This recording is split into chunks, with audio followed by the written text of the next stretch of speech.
Hello नमस्कार, स्वागत है आपका क्रिप्टो टीवी पर। मैं हूं आपकी न्यूज होस्ट पार्वती निर्माण और शुरू करते हैं आज के क्रिप्टो वर्ल्ड की हिंदी खबरें।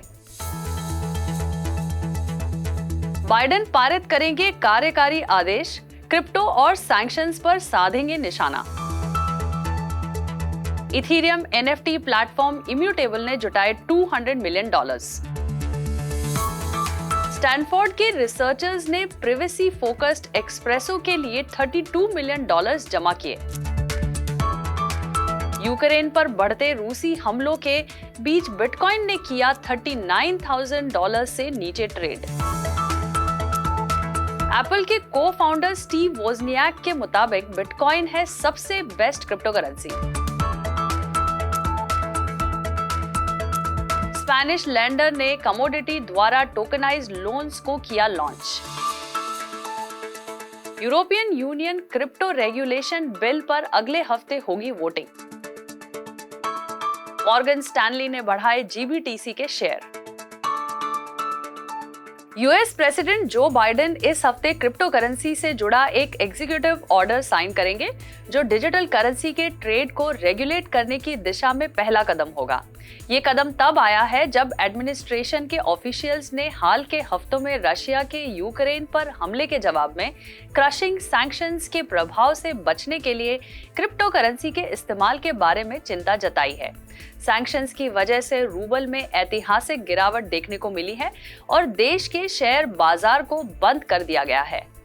ऑर्डर में ये डिस्क्राइब करने की उम्मीद है कि यूएस ट्रेजरी डिपार्टमेंट के साथ गवर्नमेंट एजेंसीज को डिजिटल करेंसी पर रेगुलेशंस और पॉलिसी को डेवलप करने के लिए क्या करने की जरूरत है। ऑर्डर एक नई सेंट्रल बैंक डिजिटल करेंसी की संभावना को भी एक्सप्लोर करेगी। Australian non fungible token startup immutable ने कहा है कि उसने टेमासेक के लेड में अपने लेटेस्ट राउंड की फंडिंग में $200 मिलियन जुटाए थे। फंडिंग के लेटेस्ट राउंड में कंपनी का वैल्यूएशन सितंबर 2021 में $410 मिलियन से बढ़कर $2.5 बिलियन हो गया। कंपनी ने एक बयान में कहा है कि इस फंड को ग्लोबल एक्सपेंशन और immutable x platform gaming studio, जिसमें इसके फ्लैगशिप गेम्स गॉड्स अनचेन्ड और गिल्ड ऑफ गार्डियंस का नाम शामिल है, उनके एक्सपैंड करने में इस्तेमाल किया जाएगा। फरवरी में फर्म ने कंपनी के एनएफटी मार्केटप्लेस को लॉन्च करने के लिए गेमस्टॉप के साथ पार्टनरशिप की घोषणा की थी। गेमस्टॉप और इम्यूटेबल ने गेमिंग स्टूडियो, वेब3 और मेटावर्स गेमिंग से एनएफटी कंटेंट के क्रिएटर्स को सपोर्ट करने के लिए डेडिकेटेड $100 मिलियन का फंड स्थापित किया है। स्टैनफोर्ड यूनिवर्सिटी के सहयोगियों ने एक्सप्रेसो के लिए $32 मिलियन की फंडिंग जुटाई है। एक्सप्रेसो एक नया लेयर 1 ब्लॉकचेन है जो कम गैस फी के साथ प्रिवेसी और डिसेंट्रलाइजेशन पर फोकस्ड है।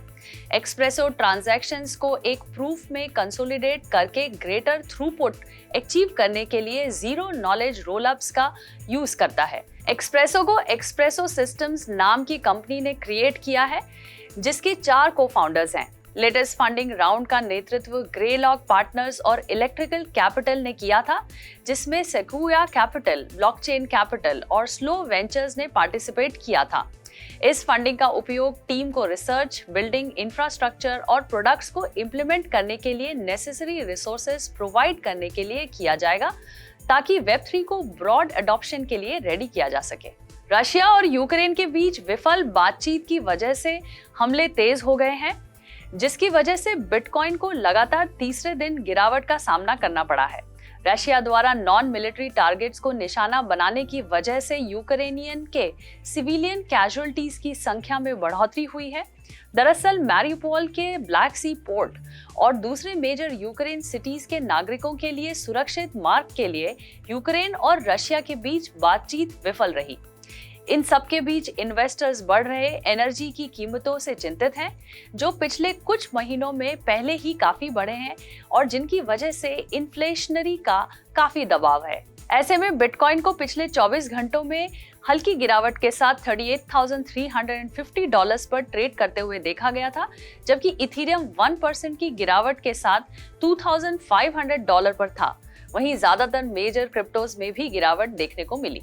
एप्पल के को-फाउंडर और बिटकॉइन एडवोकेट स्टीव वोजनियाक ने एक रीसेंट इंटरव्यू में बिटकॉइन के अंडरलाइंग मैकेनिक्स को प्रेस करते हुए कहा है कि बिटकॉइन ही वो एकमात्र क्रिप्टो करेंसी है जो प्योर गोल्ड मैथमेटिक्स पर आधारित है।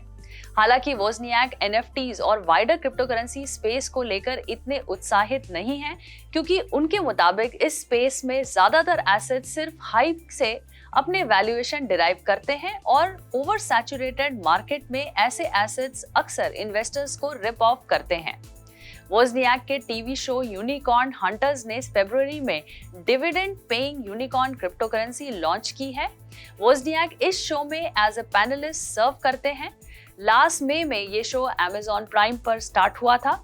यूनिकॉर्न हंटर्स शार्क टैंक और ड्रैगन्स डेन टाइप का शो है, जहां नया एंटरप्रेन्योर फंडिंग के लिए सीजन्ड इन्वेस्टर्स के सामने अपना बिजनेस आइडिया पिच करता है।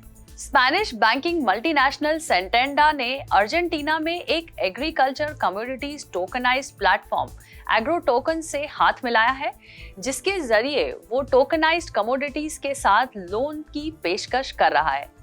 सेंटेंडा अर्जेंटीना में एग्री बिजनेस के हेड फर्नांडो बाउतिस्ता ने एक स्टेटमेंट में कहा है कि ये पहली बार है जब कोई बैंक ने एग्रीकल्चरल क्रेडिट मार्केट को एक्सपैंड करने और फार्मर्स के बिजनेस पोटेंशियल को अनलॉक करने के लिए ब्लॉकचेन टेक्नोलॉजी और क्रिप्टो एसेट्स का इस्तेमाल किया है। सेंटेंडा ने फरवरी में अर्जेंटाइन के किसानों को पहले ही लोन्स दे दिया है और अगले 6 महीने में लगभग 1000 किसानों को सोयाबीन्स, कॉर्न और व्हीट पर बेस्ड टोकन्स के साथ लोन मिलने की उम्मीद है। एग्रो टोकन के को-फाउंडर एरियल स्कैलिटरे के अनुसार सेंटेंडा और एग्रो टोकन ने ब्राजील में जून के महीने में और यूएस में 2022 के आखिर तक क्रिप्टो बैक्ड लोन्स की पेशकश करने की प्लानिंग की है। ऐसे में तीनों देशों में कुल मिलाकर ग्लोबल व्हीट, कॉर्न और सोयाबीन प्रोडक्शन का 70% शामिल है। एग्रो टोकन के अनुसार हर एक टोकन 1 टन अनाज को रिप्रेजेंट करता है, जिसे एक किसान द्वारा ग्रेन एलिवेटर में बेचा और डिलीवर किया जाता है, जिसके बाद proof of grain reserve test POGR के जरिए उसे वैलिडेट किया जाता है। बिटकॉइन पर अनिवार्य रूप से बैन लगाने वाली बात पर बहस के बाद क्रिप्टो एसेट्स MICA लेजिस्लेशन में यूरोपियन यूनियन के मार्केट्स पर वोट अगले हफ्ते 14 मार्च के लिए सेट किया गया है। MICA की रखवाली के प्रभारी parliament member doctor Stefan Berger ने ट्वीट के जरिए ये घोषणा की है। पार्लियामेंट से पिछले महीने कानून को मंजूरी मिलने की उम्मीद की गई थी, लेकिन उस वोट को क्रिप्टो इंडस्ट्री एडवोकेट्स की शिकायतों की वजह से रोक दिया गया था। रेगुलेशन का एम क्रिप्टो एसेट्स के आसपास की लीगल सर्टेनिटी को इंक्रीज करना है, खासकर उन करेंसीज की माइनिंग में शामिल एनर्जी कंजम्पशन पर वाइड स्प्रेड कंसर्न्स के संबंध में। मॉर्गन स्टैनली के पास 2021 के अंत में 17 पोर्टफोलियोज में ग्रे स्केल इन्वेस्टमेंट के बिटकॉइन ट्रस्ट GBTC के 13 मिलियन से ज्यादा शेयर हैं। ऐसे में रेगुलेटरी फाइलिंग्स से पता चलता है कि इंस्टीट्यूशनल इन्वेस्टर्स की दिलचस्पी बढ़ रही है। फाइलिंग से पता चलता है कि GBTC के शेयर्स के वैल्यू लगभग $458 मिलियन थे, जो रिस्पेक्टिव फंड्स में नेट एसेट्स के 0.7% और 1.1% के बीच को रिप्रेजेंट करते हैं। $10.7 मिलियन के मॉर्गन स्टैनली ग्रोथ पोर्टफोलियो में 2021 के एंड में GBTC के लगभग 4.3 मिलियन शेयर्स $147 मिलियन वैल्यू के थे, जो कि 17 फंड्स में से सबसे ज्यादा हैं। फंड में टोटल शेयर सितंबर के एंड में लगभग 3.6 मिलियन GBTC शेयर की तुलना में लगभग 18% ज्यादा थे। ऐसे में मॉर्गन स्टैनली इनसाइड फंड ने 4th क्वार्टर के दौरान अपने पोर्टफोलियो में ग्रे स्केल बिटकॉइन ट्रस्ट के अधिक शेयर भी ऐड किए हैं, जो कि एक अलग फाइलिंग से पता चलता है। मैं पार्वती निर्माण अब आपसे विदा लेती हूँ। टाटा, बाय बाय और नमस्कार। कल फिर मुलाकात होगी इसी समय पर। तब तक देखते रहिए क्रिप्टो टीवी।